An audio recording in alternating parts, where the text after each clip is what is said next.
세르파라는 말이 있습니다. 세르파 하면 보통 높은 산을 올라갈 때 짐을 들어주고 또 안내해주는 사람을 떠올릴 수 있습니다. 하지만 본래 세르파라는 단어는 이 네팔이나 티베트 지역의 히말라야 고산지대에 살아가는 세르파족을 가리킵니다. 그들은 산을 잘 타서 히말라야 산을 오를 때에 앞서 길잡이가 해주고 또 짐을 대신 지어주는 인부의 역할을 하게 됩니다. 그 이름이 세상에 알려지게 된 계기는 에베레스트 산을 처음 정복했던 에드먼드 힐러리 팀의 텐증 노르가이라는 세르파가 함께 올랐기 때문입니다. 이 텐증 노르가이는 먼저 산을 정복할 수 있었지만 정상 그 앞부분에 가서 30분 정도 에드먼드 힐러리를 기다려 주었습니다. 그리고 먼저 그를 정상을 정복하게 한 뒤에 따라와서 최초로 이 에베레스트 산을 정복한 사람이 에드먼드 힐러리가 되었습니다. 힐러리가 하산한 후에 인터뷰를 통해서 사실은 이 세르파가 자신보다 먼저 올라가서 30분을 나를 기다려 주어서 내가 이렇게 정복할 수 있게 되었다라고 말을 하면서 그의 이름이 전 세계에 널리 알려지게 되었습니다. 세르파는 출신이나 또 종족에 상관없이 산 정상에 오르려는 사람들의 짐을 대신 져주고 길을 없는 곳에 길을 안내하면서 안전하게 인도해 줍니다. 그래서 제가 어떤 책에서 글을 보니까 하나님은 우리의 세르파가 되신다라는 말로 글을 적은 것을 보았습니다. 누구든지 어떤 배경이든지 인격을 가졌든지 혹은 지성이 어떠하든지 상관없이 하나님께서 그들의 짐을 대신 지시고 길을 개척하셔서 인생의 정상에 오를 수 있도록, 믿음의 정상에 오를 수 있도록 인도해 주신다라는 그런 글을 보았습니다. 우리는 삶이라는 험한 산을 오를 때에 우리 스스로는 모든 짐을 지고 가는 것이 때로는 힘에 부치고 또 길을 잃어버릴 때도 있고 포기하고 주저앉아 있고 싶을 때가 있습니다. 그때 하나님은 우리의 세르파가 되셔서 짐을 들어주시고 길을 내어주시고 우리를 안전하게 인도해 주십니다. 그래서 오늘도 우리의 삶을 하나님께서 인도하고 계신다라는 사실을 늘 믿으실 수 있기를 간절히 소망합니다. 오늘 우리가 살펴볼 이사야의 말씀은 하나님의 심판과 회복을 예언한 말씀입니다. 이사야는 우시야, 요담, 아하스, 히스기야, 남유다 왕, 이 4명의 왕 시대에 활동했던 선지자입니다. 근데 이 왕들의 공통점은 아수르의 영향력 아래에 있을 때에 통치를 했다라는 겁니다. 근데 아수르의 지배와 간섭을 받다 보니까 유다는 그것으로부터 벗어나기 위해서 우리가 아수르와 맞서기 위해서 애굽의 군사력을 의지해보자, 애굽과 손을 잡아보자 라는 생각을 가지고 애굽에게 손을 내밀게 됩니다. 그때 하나님께서 이사야를 통해서 이런 말씀을 하십니다. 이사야 30장 1절과 2절에 보시면 여호와께서 이르시되 패역한 자식들은 화 있을진저 그들이 계교를 베푸나 나로 말미암지 아니하며 맹약을 맺으나 나의 영으로 말미암지 아니하고 죄에 죄를 더하도다. 그들이 바로의 세력 안에서 스스로 강하려 하며 애굽의 그늘에 피하려 하여 애굽으로 내려갔으되 나의 입에 묻지 아니하였도다라고 말씀합니다. 그러니까 이스라엘 백성들이 하나님과 맹약을 맺은 것이 아니라 애굽과 맹약을 맺고 하나님 안에서 강건해지길 원한 것이 아니라 바로의 세력 안에서 스스로 강하려 하였고 애굽의 그늘에 피하려 했다라고 하는 것을 이제 책망하고 계십니다. 그러니까 애굽의 도움은 헛되고 무익하다라고 책망하시면서 징계하신다라는 내용이 이사야서 30장 1절부터 17절까지 나와 있습니다. 그리고 오늘 본문인 18절에서 22절에서는 유다 백성들이 그런 잘못을 했음에도 불구하고 결국 구원하시고 회복시켜서 하나님께서 다시 그들을 일으켜 주시고 인도하신다라고 약속하고 있습니다. 그래서 오늘 우리는 말씀을 통해서 하나님의 자비와 사랑 또 우리를 인도하시는 그 은혜가 얼마나 큰지를 한번 살펴보도록 하겠습니다. 첫 번째로 하나님은 은혜 베푸시기 위해서 기다리시는 분이십니다. 오늘 본문 18절 말씀을 같이 한번 읽어보겠습니다. 그러나 여호와께서 기다리시나니 이는 너희에게 은혜를 베풀려 하심이요 일어나시리니 이는 너희를 긍휼히 여기려 하심이라. 대저 여호와는 정의의 하나님이심이라. 그를 기다리는 자마다 복이 있도다. 아멘. 오늘 본문에 보시면 여호와께서 기다리신다. 기다리시는 이유는 너희에게 은혜를 베풀려 하심이다 라고 말씀하고 있습니다. 여기서 은혜를 베풀다라는 말은 본래 높은 신분에 있는 사람이 낮은 신분에 있는 사람에게 몸을 굽혀서 친절을 베푼다라는 뜻이 있습니다.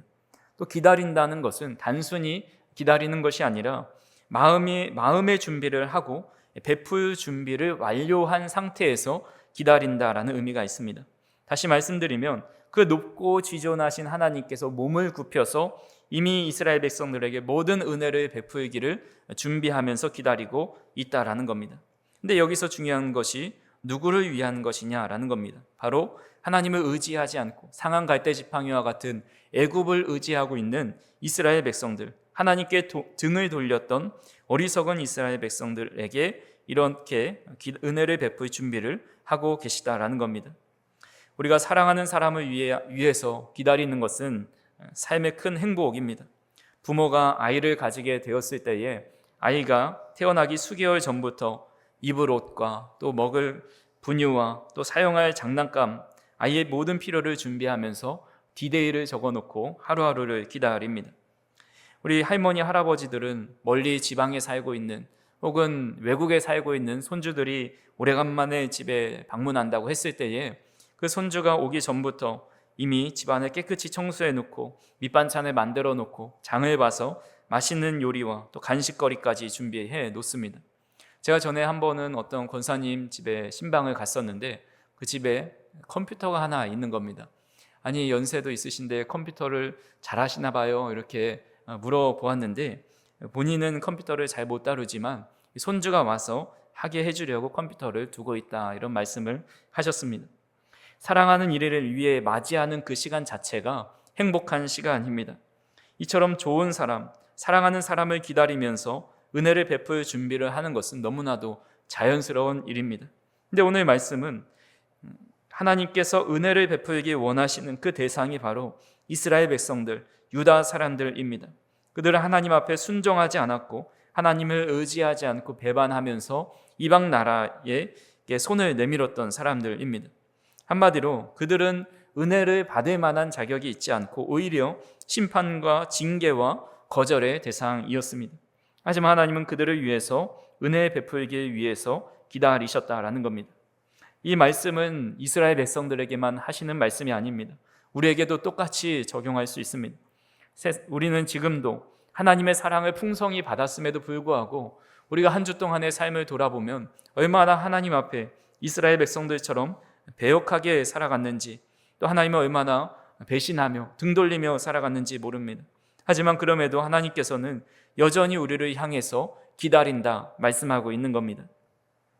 호세아서 1장에 보면 하나님께서 호세아에게 말씀하시기를 품행이 좋지 않는 음란한 여인과 결혼을 하라고 하십니다. 호세아는 하나님의 말씀에 순종해서 고멜이라는 여인과 결혼을 해서 아이를 낳습니다. 둘째 아이의 이름이 로루하마입니다. 로루하마는 불쌍히 여기지 않는다라는 뜻을 가지고 있습니다. 또한 셋째 아이의 이름이 로암미입니다. 이는 내 백성이 아니다라는 의미입니다.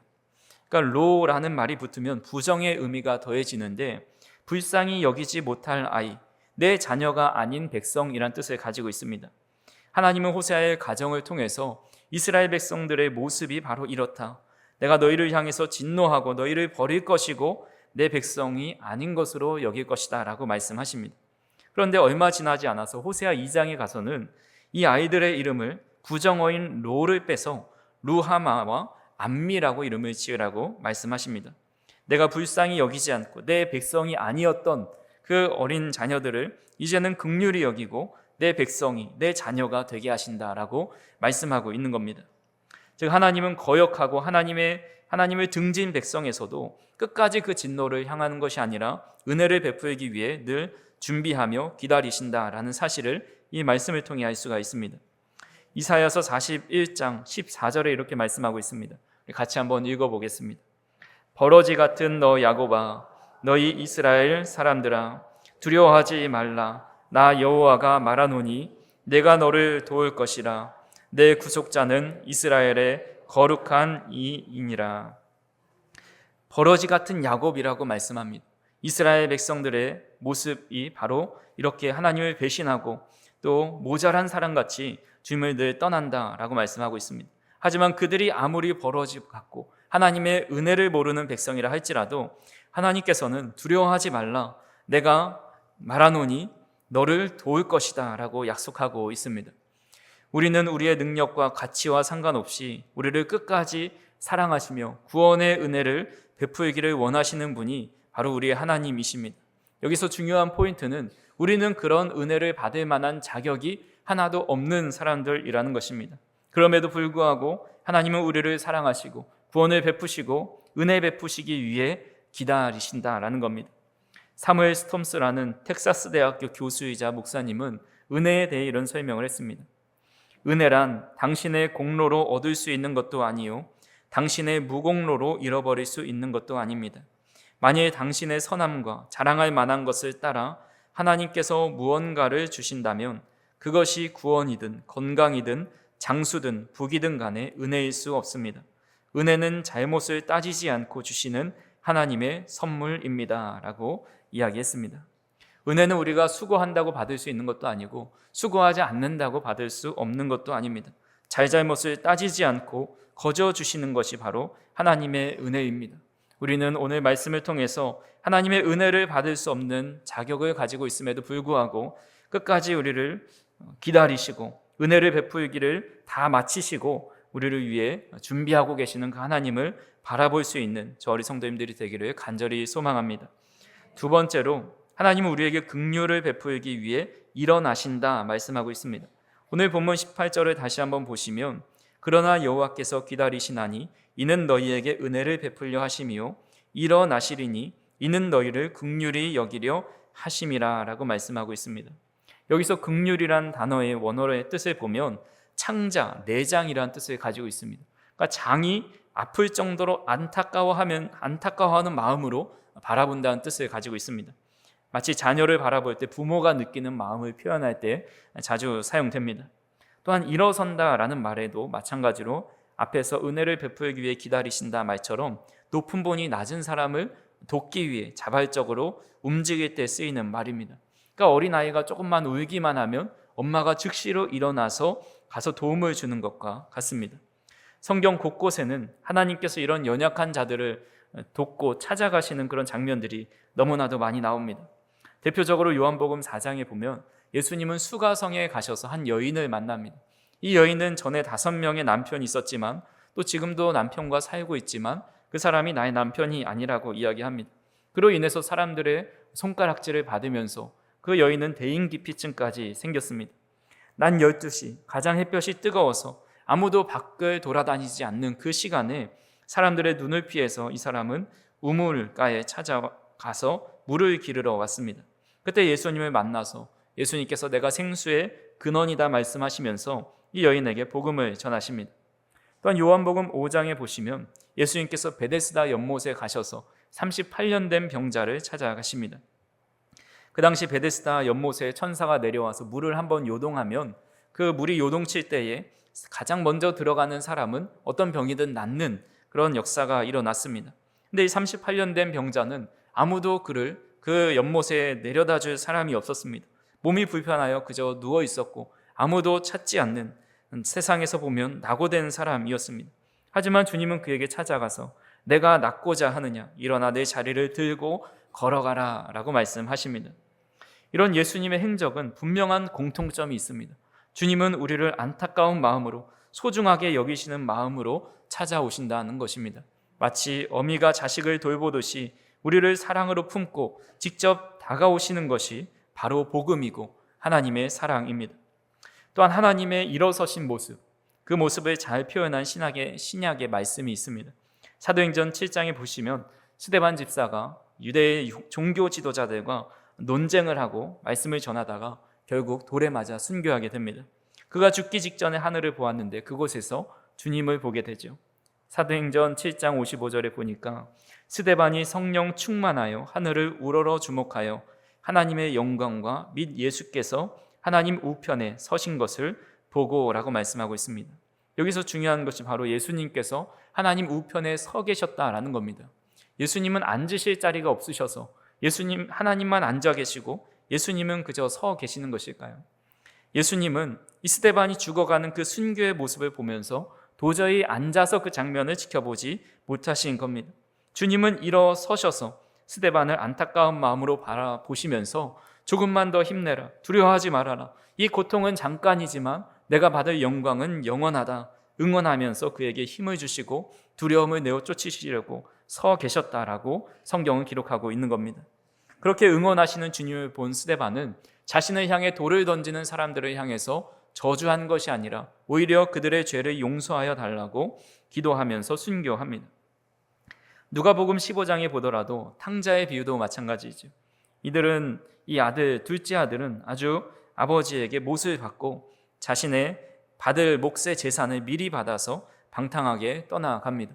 그리고 나서 해외에서 다 그 재산을 소진하고 나서 있을 때에 이 아버지는 아들이 떠난 이후로 한 번도 집에 머물며 그를 기다리지 않고 밖에서 아들이 돌아오기만을 기다립니다.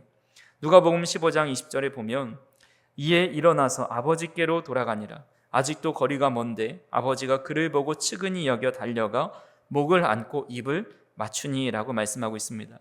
모든 재산을 다 탕진한 이 아들의 모습을 성경이 표현하기를 이에 일어나서 아버지께로 돌아갔다라고 말씀합니다. 주저앉아 있다가 아버지께로 나아간 겁니다. 아버지의 모습을 만약에 이 아버지가 집안에서 앉아가지고 아들을 기다렸다고 한다면 성경은 그것까지 정확하게 기록하였을 겁니다. 아버지가 창문을 통해서 아들을 보고 일어나 집 밖으로 나가 그에게 달려갔다라고 기록해 놓았을 겁니다. 하지만 성경에 보면 아버지는 이미 집 밖에 나가서서 그를 기다리고 있습니다. 아들의 그림자만 보았을 때, 저 멀리서 실루엣만 보았을 때도 급히 달려가서 그를 끌어안고 좋은 옷을 입히고 가락지를 끼우고 신을 신기고 가장 귀한 손님에게 대접하는 살찐 송아지를 잡아서 큰 잔치를 베풉니다. 이런 아버지가 바로 우리 하나님이시다라는 겁니다. 하나님은 우리가 실수하고 연약하고 보잘것없고 받을 자격이 없더라도 주님 앞에 돌아올 때에 하나님은 우리를 서서 늘 기다리고 계시고 언제든지 우리에게 달려올 준비를 하고 계시다라는 겁니다. 프랑스에 어떤 노 부부가 있었습니다. 근데 옆집에서 키우는 닭이 너무 새벽마다 크게 울어대가지고 도저히 참다 못해서 소송을 걸었습니다. 이 닭을 어떻게 좀 처리해달라는, 또 손해배상을 해달라는 소송을 건 거죠. 요즘으로 치면 층간소음 때문에 소송을 건 거다 할 수가 있습니다. 근데 이 판결을 어떻게 났을까요? 이 나이든 부부의 손을 들어주었을까요? 아니면 이 닭주인의 손을 들어주었을까요?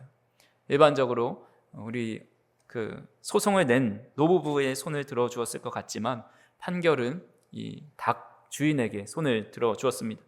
그런 판결을 낸 이유를 보니까 닭도 울 권리가 있다라는 이유였습니다. 닭도 울 권리가 있다라는 거죠. 우리 정서로는 이해가 안 되지만 프랑스에서는 이 동물보호법에 따라서 아마 그런 판결을 내렸을 거라 생각이 됩니다. 하물며 하나님은 우리가 울부짖고 또 하소연할 때 어떻게 생각하시겠느냐라는 것입니다.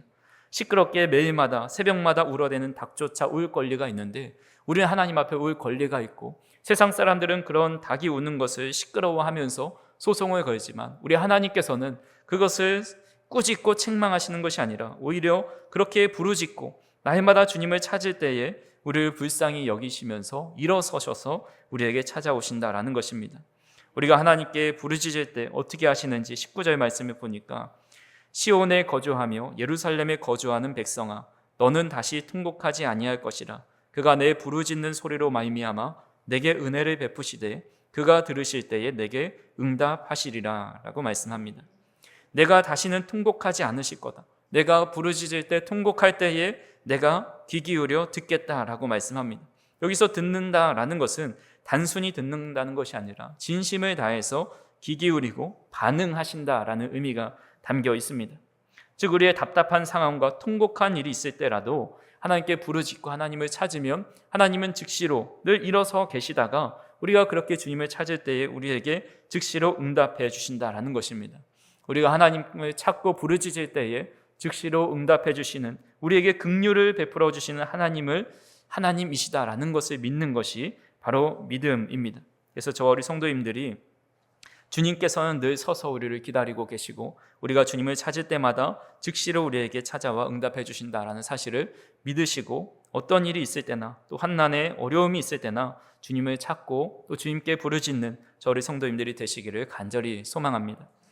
마지막으로 하나님은 우리를 끝까지 바른 길로 인도하신다 말씀합니다. 오늘 본문 20절과 21절을 같이 한번 읽어보겠습니다.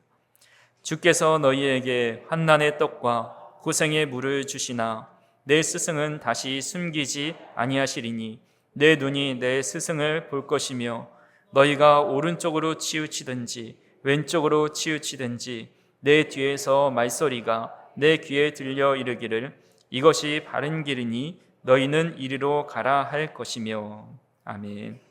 20절에 보니까 환난의 떡과 고생의 물을 주신다고 말씀합니다. 그래서 여기서 떡은 환난을 의미하고 물은 고생을 의미하죠. 이스라엘 백성들이 하나님을 저버렸을 때에 환난의 떡과 고생의 물을 먹을 수밖에 없었습니다. 하지만 하나님께서는 내 스승을 숨기지 않는다, 내 눈이 내 스승을 볼 것이다 말씀하고 있습니다. 그러니까 여기서 스승은 본래 선생을 의미하지만 오늘 말씀에서는 하나님을 의미합니다. 그러니까 하나님께서는 스승이 되셔서 내가 오른쪽으로 치우치든지 왼쪽으로 치우치든지 잘못된 길로 갈 때 너의 뒤에서 말씀하면서 바른 길로 인도하신다 말씀하고 있습니다. 오래전에 크게 이슈가 되었던 일이 있습니다. 2013년도에 있었던 일인데 영국에서 마라톤 경기가 있었죠. 근데 이때 경기에서 1등으로 들어온 선수만 기록이 인정되고 나머지 5,000명은 탈락 처리가 되었습니다. 그 이유가 무엇인가 보니까 첫 번째 선두로 달리던 선수는 잘 갔는데 두 번째와 세 번째로 달리던 선수가 경로를 이탈한 겁니다. 그래서 그 뒤를 따라오던 사람들이 아무런 생각 없이 그 선수 2등, 3등 하는 선수를 따라가다 보니까 결국 마라톤이 42.195km를 달려야 되는데 총 그들이 달린 거리가 263m를 모자라게 달린 겁니다. 그래서 결국 모든 기록이 무효 처리가 되는 일들이 일어났습니다. 이것은 우리의 인생도 마찬가지입니다. 아무리 42km를 가까이 달려도 260m를 이탈하면 아무런 소용이 없게 됩니다. 세상은 그렇게 아주 조금의 짧은 거리만 이탈하고 또 잘못되어도 완전히 실격 처리해 버리지만 하나님은 그 잘못된 길로 우리가 나아갈 때에 우리를 바른 길로 인도하시고 또 끝까지 우리를 이끌어 주신다라는 것입니다. 이스라엘 백성들이 하나님을 의지해야 됐지만 끝까지 주님을 의지하지 못했습니다. 그러므로 인해서 환난의 떡과 고생의 물을 먹게 되었습니다. 세상의 기준으로는 그들은 완전히 하나님으로부터 버림받아야 되고 실격 처리되어야 합니다. 하지만 하나님은 그들을 책망하시긴 했지만 완전히 버리지 않으시고 그에게 은혜와 긍휼을 베풀어 주셨다라는 것입니다. 그래서 하나님은 우리의 스승이 되시고 우리의 보호자가 되셔서 우리가 때로는 왼쪽으로 잘못 치우치고 오른쪽으로 잘못 나아갈 때에 늘 우리 곁에 계셔서 바른 길로 인도하시고 무사히 그 도착지까지 인도해 주시는 분이다라는 것입니다. 우리나라의 가장 높은 빌딩인 롯데타워가 있습니다. 롯데타워에서 2017년부터 매년 계단을 오르는 수직 마라톤을 합니다. 이것을 스카이런이라고 하는데 계단 개수가 총 2,917개입니다. 많은 사람들이 신청을 하는데 선착순으로 한 2,000명에서 2,000 초반 이 정도를 모집을 합니다. 작년에 보니까 최고 고령자인 82세 되시는 분이 참가했습니다. 우리 성도님 중에 82세 미만 되시는 분들은 한번 도전해 보시면 어떨까 생각을 해봅니다. 올해는 4월 달에 이미 지나가서 안 되고 이제 내년에 잘 준비하셔서 한번 도전해 보시기 바랍니다. 근데 이분이 123층까지 오르는데 51분 2초를 기록했다고 합니다. 우승한 분이 19분 27초 걸렸고 가장 최연소 참가자가 5살의 어린이였는데 엄마 아빠의 손을 잡고 1시간 2초의 시간이 걸렸다고 합니다. 저희 집에 얼마 전에 아파트 엘리베이터 공사를 했는데 제가 5층에 살고 있습니다. 근데 5층까지 오르락 내리락 하는 것도 얼마나 힘들었는지 모릅니다. 가장 더웠던 7월에 해서 그런지 집에 가는 게 싫을 정도로 한번 나가거나 내려올 때 정말 힘들었던 그런 기억이 납니다. 근데 어떻게 123층을 오를까? 참 참가하는 분들이 대단하다 이런 생각을 해봅니다. 근데 이 123층의 계단에 오르려면 많은 사람들이 때로는 실패하기도 하고 부상을 겪기도 합니다.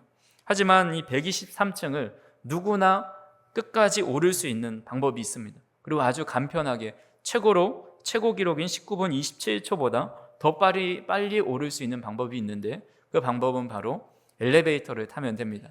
엘리베이터를 타면 1분이면 도착합니다. 우리의 인생이 그렇다는 겁니다. 혼자 힘으로 가면 누구나 힘든 길입니다. 또 낙심할 때도 있고 주저앉을 때도 있고 또 넘어질 때도 있습니다. 부상을 당할 때도 있습니다. 하지만 하나님께서 우리를 이끌어 가신다면 그 길은 순탄하게 될 것이고, 또 어떤 상황 가운데서도 우리를 바른 길로 안전하게 목적지까지 인도해 주신다라는 것입니다. 그렇게 우리는 주님과 함께 동행하기를 이미 시작하셨으니 끝까지 주님을 바라보시면서 주님과 함께 믿음의 길을 함께 가셔서 안전하게 하나님께서 원하시는 곳까지 도달하는 저와 우리 성도님들이 되기를 간절히 소망합니다. 말씀을 정리합니다. 하나님은 우리가 잘못하고 때로는 하나님을 외면하고 세상의 힘을 의지할 때조차도 우리를 절대 포기하지 않으시고 기다리시고 일어서셔서 은혜와 긍휼을 베풀기를 원하십니다. 때론 우리가 바른 길로 가지 못할 때, 오른쪽으로 치우치고 왼쪽으로 치우칠 때에도 하나님께서 우리와 함께 하셔서 이쪽으로 가야 바른 길이다 말씀해 주십니다. 우리는 그 주님의 음성을 늘 귀를 기울이면서 하나님께서 인도하시는 그 길로 저 우리 성도님들이 나아갔으면 좋겠습니다. 버러지 같은 우리, 늘 주님을 배신하는 우리, 그것보다 더 크신 하나님의 은혜와 긍휼이 우리를 늘 덮고 있다는 사실을 기억하시면서 오늘도 주님은 나의 셰르파 되십니다. 나의 스승이 되십니다. 나의 구원자요, 나의 인도자 되십니다. 그 고백 가지고 우리가 믿음의 길을 함께 이번 한 주간도 살아가는 저와 우리 성도님들이 되기를 주님의 이름으로 축원합니다. 기도하시겠습니다. 사랑과 은혜가 풍성하신 하나님 아버지, 오늘도 저희를 바른 길로 또한 안전한 길로 인도하여 주시니 감사를 드립니다. 저희가 때로는 연약하고 부족하여서 스스로 길을 잃고 방황할 때도 하나님께서 기다리시며 긍휼을 베풀어 주신다는 그 약속을 굳게 붙잡을 수 있도록 인도하여 주시옵소서. 우리의 실수와 연약함에도 불구하고 변함없이 우리를 사랑하시고 은혜와 구원의 길로 인도하신 주님의 손을 놓지 않고 한 주간도 살아갈 수 있도록 인도하여 주시옵소서. 예수님의 이름으로 기도하옵나이다. 아멘.